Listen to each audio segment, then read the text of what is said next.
Hi friends, మీరు చూసిన thank farmer ఏడియర్ Telugu.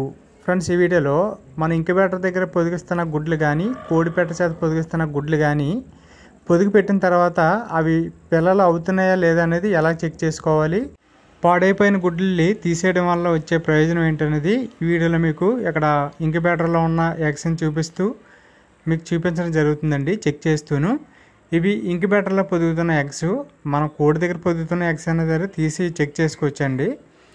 మనకి పొదిగి పెట్టిన 6వ రోజు దగ్గర నుంచి మనకి జాగ్రత్తగా అబ్జర్వ్ చేస్తే ఆ లోపల ఎంబ్రియో తయారవుతున్నట్టయితే కనిపిస్తుందండి. 6వ రోజు కాదు కానీ 10వ రోజు నుంచి కానీ 12వ రోజు నుంచి కానీ మీరు చెక్ చేసుకుంటే బాగుంటుంది. కొత్త వాళ్ళు అయితే ఒక 10 రోజులు గడిచిన తర్వాత, పొదిగి పెట్టి 10 రోజులు గడిచిన తర్వాత మనకి పిల్ల తయారవుతుందా లేదా అనేది ఎలా చెక్ చేసుకోవాలంటే, మనం పొదిగిస్తున్న గుడ్లు తీసుకోవాలండి 1 by 1. దానికన్నా ముందు మన ఒక డార్క్ రూమ్లోకి, చీకటిగా ఉన్న రూమ్లోకి వెళ్ళి మనకు ఒక లైట్ తీసుకోవాలండి. మనకు సెల్ లైట్ అయితే బాగా యూజ్ అవుద్ది, మీరు టార్చ్ లైట్ కూడా తీసుకోవచ్చు. లైట్ ఆన్ చేసి మొత్తం రూమ్లో లైట్స్ అయినా ఆపేసి ఓన్లీ ఫోన్ లైటే ఉంచి మీకు గుడ్డు ఇలా పెట్టినట్టయితే మీకు చూసారు కదా, మీకు రైట్ సైడ్ చూడండి, మీకు అది గుడ్డు లోపల ఎంబ్రియో తయారవుతున్నట్టు వాటి మూమెంట్ కనిపిస్తుంది. అలాగే రక్తనాళాలు కూడా కనిపిస్తున్నాయి పిల్ల యొక్కవి.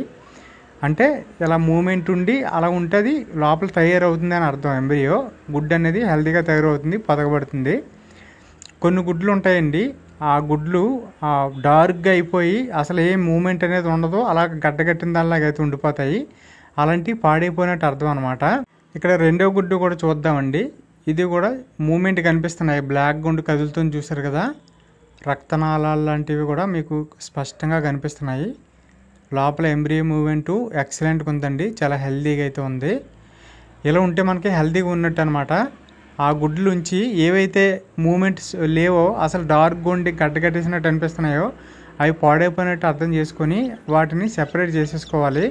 అలా సెపరేట్ చేసేయడం వల్ల మనం పొదిగిస్తున్న గుడ్లు ఏవైతే ఉన్నాయో అవి కొంచెం సంఖ్య తగ్గుతూ ఉంటాయి కదండి, పాడైపోయిన తీసేయడం వల్ల.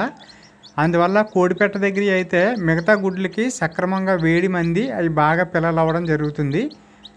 అలాగే ఇంక్యుబేటర్లో అవి కూడా పాడైపోయిన గుడ్లు ఉంచినట్టయితే ఇవి లోపల చిన్న చిన్న పగుల్లాగా వచ్చేసి స్మెల్ అనేది వస్తుంది.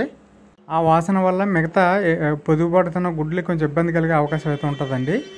ఓకే ఫ్రెండ్స్, ఈ వీడియోలో మీరు ఎంతో కొంత తెలుసుకున్నారనుకుంటున్నాను. వీడియో నచ్చితే లైక్ చేయండి. Thank you for watching friends.